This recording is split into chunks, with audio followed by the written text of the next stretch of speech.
संभाजीनगर येथील श्रेयानगर येथील मनोकांत अपार्टमेंटमध्ये आज सकाळी अचानक आग लागल्याची घटना घडली। सुदैवानं अग्निशमक दलाच्या कारवाईमुळे मोठा अनर्थ टळलाय।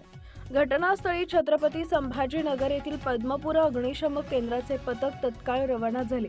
श्रेयानगर येथील प्लॉट नंबर 113 मनोकांत अपार्टमेंट G+3 इमारतीत तिसऱ्या मजल्याच्या वर असलेल्या टेरेसच्या जिन्यात आग लागल्याचे निदर्शनास आले।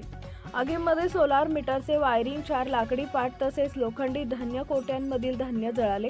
प्राथमिक अंदाजानुसार सोलार मीटरच्या वायरिंगमध्ये शॉर्ट सर्किट झाल्यामुळे ही आग लागल्याचं स्पष्ट झालं आहे।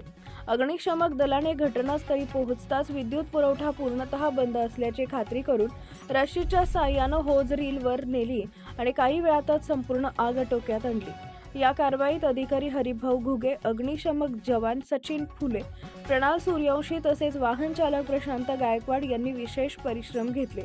वेळीच मिळालेल्या माहितीनुसार तत्परतेने केलेल्या कारवाईमुळे कोणतीही जीवितहानी झाली नाही। मात्र नागरिकांनी सोलार मीटर व विद्युत वायरिंगची वेळोवेळी तपासणी करण्याचे आवाहन अग्निशमक विभागाकडून करण्यात आले आहे।